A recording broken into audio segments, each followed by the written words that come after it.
Thank you, Your Honor, for allowing me to speak today on behalf of my family, and thank you to the prosecution and the advocates and the Resiliency Center and the community of supporters, and mostly thank you to these folks back here who we've grown to know through the worst of circumstances. To the shooter, you can look away and you can look down, but your ears are still open, so listen. Almost everything since November 30th has been hard and felt impossible for my family. That day at 12:53, my cell phone rang. It was my youngest son, Aiden. That was a moment I will never forget. He was screaming, "Mom, I've been shot, help me. There's a school shooter." I didn't know exactly where he was in the school at the time, if the danger was over, or if he was even safe. At first, I told him to hide, but then he told me he was running outside. It was snowy that day, so I told him to bury himself in the snow. I didn't know if he was being chased. I didn't even grasp the gravity of the situation. All I knew in the moment was that my son was shot and he needed me. While still on the phone with him, I could hear him getting into some stranger's car. I felt helpless and terrified. I didn't know if my son just went from one dangerous situation to another. I didn't know how badly he was hurt, where he was shot. I was trying to figure out where he was going, and I couldn't find the business on Google that the man was driving him to. Everything seemed to be going in slow motion. I made it to the intersection by the high school, and even though I couldn't see the school, everything was quiet. No police, no ambulance, no sirens, nothing. I must have gotten there so quickly, despite it feeling like forever. I just sat there trying to figure out where Aiden was. He wasn't on the phone anymore. I called my husband screaming that Aiden had been shot, and then I hung up the phone. I didn't even tell him Aiden was okay because I didn't know Aiden was okay. I called my other two kids. My oldest was driving home. He was safe. My daughter was a senior at Oxford that year. I couldn't remember if she was in school that day or if she was off-site on another class. She was safe. Even though it was only minutes, it felt like a lifetime before I found Aiden. When I got to the building, he was sitting in a chair with his leg up. I remember sobbing while holding him. That was hard and felt impossible, but I found him. There was a lot of blood. It covered his shoe and his pants. He was being so strong, and I didn't know that he was in shock. EMTs were suddenly there, though. I think they arrived after I did, but I can't remember. I could hear calls coming in on the EMT's radio, increasing in frequency and intensity more and more. They wrapped his leg and directed me to take him to the hospital in Pontiac, telling me that they had to leave because there was a great need at the high school.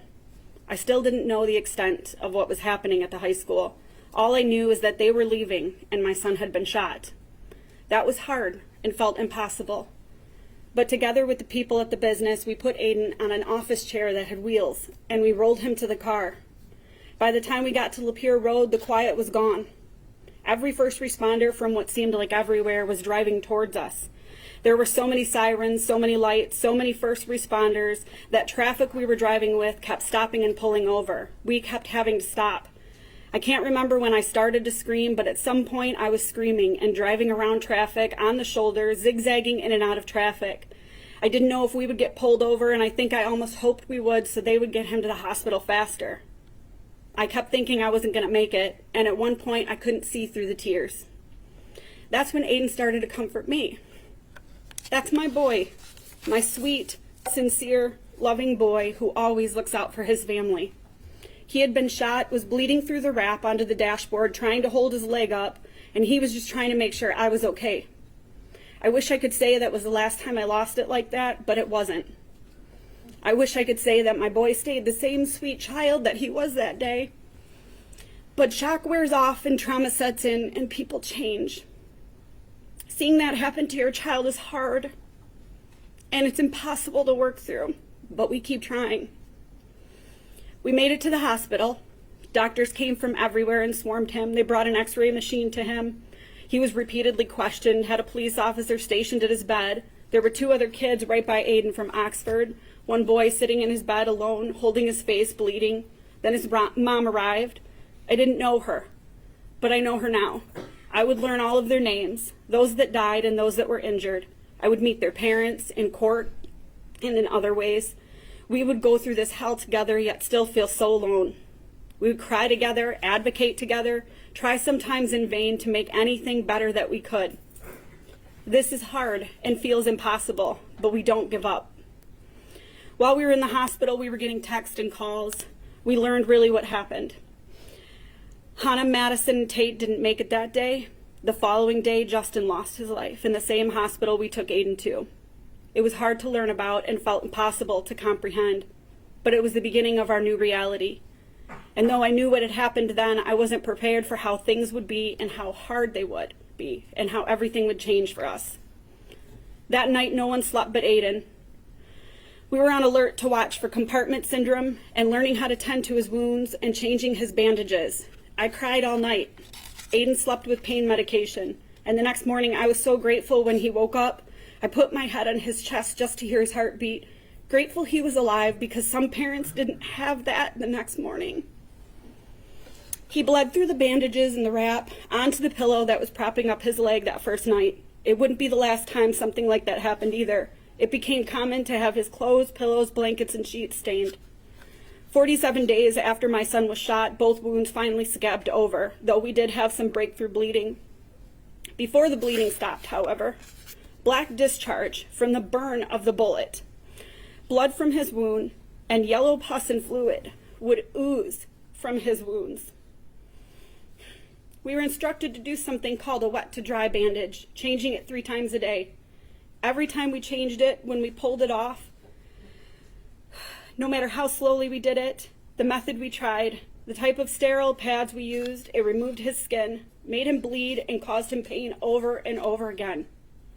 I used to have to cut sterile pads in half because we didn't have enough due to all the bleeding and the drainage. I remember having to wash out ace bandages and hang them in my shower to dry. He became dependent on the wrap that covered those bandages.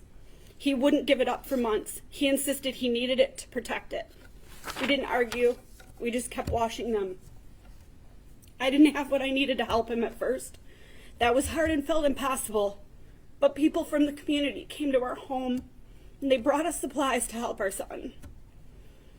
He needed help getting to the toilet and bathing. He couldn't walk and he couldn't get the wound or the bandage wet. It was like a return to infancy. But now washing my son in a medical chair instead of a baby bath. I also had to give his foot and leg sponge baths. His skin started to flake, callous, change colors between the wounds. Even though it caused him so much pain, we had to properly clean the space between the wounds to prevent infection. That seemed to be really painful for him, and he developed a large indentation across his leg as he healed where the bullet had destroyed part of his leg, taken muscle, damaging nerves, and removing tissue. He required personal care services around the clock because he couldn't walk, toilet, and had to be brought food to eat while lying down. I remember worrying about not being able to go back to work, about insurance, and paying our bills. I would hide and cry on the bathroom floor so he wouldn't see. Being so upset I couldn't stop throwing up because I didn't know if we were going to be okay financially, if I couldn't go back to work because I carried the benefits for our family. But it didn't matter because I wasn't going to leave him. My husband was off work too, and we just didn't know how to be anymore. We couldn't function. We only knew we had to be there for him and for our family. That was hard and it felt impossible, but we took care of each other because that's what family does. That's what good parents do. I remember how our family was before this, though. Everything we had to do since this, how it weighed on us, how it changed us. I wouldn't describe myself as a helicopter parent before, but definitely an involved parent. Now I'm always afraid of losing Aiden and my other kids. I'm overprotective, worried, and I can't let go. I'm definitely a helicopter parent now. When Aiden was ready to start being around other people, one of his siblings would go with him. My other son could blend better at an all-kids support group than adults. Aiden tried to go once, but he couldn't go back. It was too hard. When Aiden tried to go back to school just to see how it was, you just heard from him. My daughter would go with him. She audited a class with him she wasn't registered in for the entire rest of the year before she graduated so he could go. Most days he couldn't make it anyway. Even as he progressed and we made it to the summer after the shooting, after my daughter had graduated, she went with him to band camp. It helped Aiden, but he didn't make it through band camp either. He called me crying in pain and he was scared. I ended up with him, bringing him Vicodin and a scooter so he could get around. That was hard and felt impossible, but his siblings were there for him when he needed him, and we modify things to make it through. He had his first panic attack at his grandma's house the Christmas after the shooting. It was the first, but it wouldn't be the last. And honestly, at this point, I've lost count. Like when we were shopping in IKEA almost a year after the shooting, and he said, "I gotta get out of here," because he felt trapped and started to have a panic attack. Or when an unexpected and loud firework on a July afternoon sent him rushing into the house, crying and angry, where he sat on the floor. He was so mad because he had made it through fireworks just the day before. But you see, those are the ones he prepared for. That was hard and felt impossible, but that is what we must do now. Lots and lots of preparation to get through anything. Though you cannot prepare for everything, like when a balloon popped at a sporting event and we had to leave over a year later after the shooting. At one point, we had to stay in a hotel because construction noise, such as nail guns, sounds too much like real guns. Every time we learned a new trigger, we had to develop a new plan. We were and always are in crisis management mode. He used to have terrible nightmares and hear gunshots that weren't there when he was awake. Noises are hard, but absolute silence was impossible. So we bought special headphones he could sleep in and a music subscription. It didn't take it away when he was awake, but it did help him sleep. Something that stands out like it was yesterday is the look on his face when he tried to run for the first time. When he realized he couldn't do it, the pain was too much and it stopped him. I remember how confused he was at first. It was devastating to see his realization, his pain and sadness simultaneously. That was so hard and definitely felt impossible. But he's done so much work in PT since then to get where he is now, yet he still is not where he should be if it never happened. Aiden still doesn't go to high school for a full day 2 years later. He's never been able to work back up to that. The year after the shooting, after his sister graduated, he didn't have her to be with him. He also didn't have what he referred to as a quick escape, because that was his term for the ability to get out of the school if he needed to. We had a plan for that too. Last year at the beginning of the school year, I had to drop him off and sit in my car in the parking lot for the few hours that he was there each day. That was hard and felt impossible to send him back to school at all. But he learned to drive, and we created a process with the school that included a special contact he would have. He had to get special permission for the times he just had to run out of the school because he couldn't take it. A panic attack would set in, embarrassment would happen, and then he would just run out. Even with the process, the accommodations, and the planning, still some staff and some of his peers don't get it. They're either clueless, not informed, don't care, or are indifferent. But they don't understand how hard and impossible everything is most days for Aiden. They don't understand all the thought, planning, effort that goes into trying to make just a portion of the school day work for him. Aiden's been questioned by school staff, asked to provide doctor's notes to validate not being able to do something. He's been harassed and bullied by students who don't understand that Aiden has an accommodation and not an unfair advantage. They don't understand that all Aiden ever wants is to feel normal and do everything everyone else can just the way they do it, but he can't anymore. This is very hard and continues to feel impossible. But we keep adjusting the process and the plans. We keep having the hard conversations with staff and students that should know better, but this is our life now and not theirs. So I don't know if they will ever understand. As parents, we've had to stand in front of the school board, the Senate, connect to politicians, beg them all for help, to do what's right, to get answers, to do something to help, only to get backlash and be outcasted by a portion of our community we once loved. We try to put our anger into something good, advocate for change, but it doesn't help. We lost parts of our community because people don't understand and are callous, seeing our attempts at advocacy as a stance against who they are. People mean well, but they don't understand that their words can be hurtful to Aiden and our family. We've been told we are the lucky ones, that we need to stop being negative, be grateful he is alive, and we are. But hearing, you just need to get over it already. You haven't moved on yet? It was just his leg. You are carrying around an offense that isn't yours. And even, maybe this isn't the place for you anymore, by the former superintendent. Just starts to weigh on you after a certain amount of time. Especially when all you're trying to do is heal your son and your family. Going out into the community, we're confronted with people staring, pointing, whispering, and many strangers boldly trying to talk about things with no consideration for how it hurts us or our son. We've even had people try to exploit a relationship with our family or our son to benefit off of the trauma. It made us feel like we couldn't leave our home, we couldn't trust, we felt like prisoners after a while. We shouldn't feel like a prisoner. This was hard and felt impossible, so we make plans to move. I'm not sure I would have gotten through any day without crying if it wasn't for medication, which is something I've never had to do before. I've also lost count of the number of times a doctor has told my husband and I that something medically that's going on with us is directly attributed to stress. I used to think I was a strong person, but I've struggled with everything, and I cry so easily now. I can barely get through this.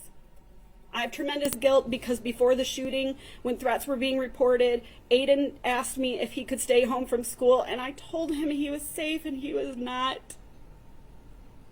I essentially lied to my son, and then he was shot. I carry that with me now. That's hard, and it feels impossible, but we have to take care of ourselves to take care of him. Physically, Aiden still has trouble with mobility, walking, running. He tries to always push through the pain so he could do everything that he's ever wanted to do. He got stronger and had to relearn how to walk evenly to prevent additional pain happening in other areas of his body due to body mechanics. He has nerve damage and inflammation that causes pain all the time. The pain that at 2 years post-incident, per the doctors, will be as good as it gets now. We hope they are wrong. He takes prescription pain medication on a regular basis. He wears compression when he knows he'll be on his feet for a long time. Different recommendations for treatment have been more hurtful than helpful, like gabapentin and a TENS machine that sent him screaming, crying to the ground. When he knows he cannot do things, he just has to miss school or activities, and when he tries to do things and figures out he cannot, he just sits or kneels, often facing ridicule from a lack of understanding. Mentally, Aiden still has work he's doing. Every time there's another shooting, it's a setback. Every time there's another threat, it's a setback. When Aiden's older brother was at MSU in February of 23, we received an alert from an active shooter on campus. Aiden started texting his brother, telling him how to survive a school shooting. After that, it was hard again. Aiden struggled with going back to school again, and that happens anytime something happens. I recognize the attendance secretary at the school just by her voice now, and when I call him out of school, I'm not even sure I need to say who I am anymore. She just knows who we are and why we're calling. We can't move on like the rest of the world. We don't get to. Everything, no matter how hard, how big, how little it is, will always be more to us. I've had so many conversations with my son that no advice or preparation could help with. Like when Aiden was preparing to go back to school long after everyone else returned, we found him looking at bulletproof backpacks and clothing. He told us he planned to never be taken by surprise again, that he would be prepared. That is hard and felt impossible, but it is what it is. We get through it all with plans, conversations, music, tears, help, bandages, doctor's visits, wheelchairs, crutches, a walking boot, physical therapy, EMDR, therapists, medications, compressions, TENS machines, and anything else we can try because we will work to help him feel physically better and mentally safe. I really thought about not sharing my statement because of something we heard during the court proceedings that the shooter said he wanted the parents of those who passed to suffer. My kid is alive, and for that we're grateful. And we have suffered. And for that reason I am speaking, because I want him to know that he did cause suffering. But what will happen next in his life and next in our lives will be the exact opposite. We will move on. He will not. Just because it's hard and pretty much always feels impossible, we don't give up because we can't and we won't. This isn't just a part of our life, it is our life now. There's been so much that Aiden has gone through because of this, and I didn't cover it all. I left off some of the most painful and uncomfortable things because this is all the shooter will get from us, forever and ever. What a bullet and the shooter took from Aiden and our family is hard and impossible to describe completely. Aiden will be dealing with this for the rest of his life. There's no sentence that can take that away or change that. No sentence that can make the shooter understand or feel what our family has felt and still feels. My son will have to live with pain, trauma, and limitations because of this forever. So too should the shooter have to deal with the consequences of his actions by being incarcerated for the rest of his life. For everything that we have experienced that's hard and felt impossible, the shooter, this monster, should have to feel everything hard and painful and impossible for the rest of his life. The closest thing we can get to that is life in prison. There should never be a possibility of my son coming across the shooter at any point in his life. Aiden doesn't deserve to have that be another fear he has to live with because of him. Otherwise, there is no justice. Thank you. Thank you. And thank you.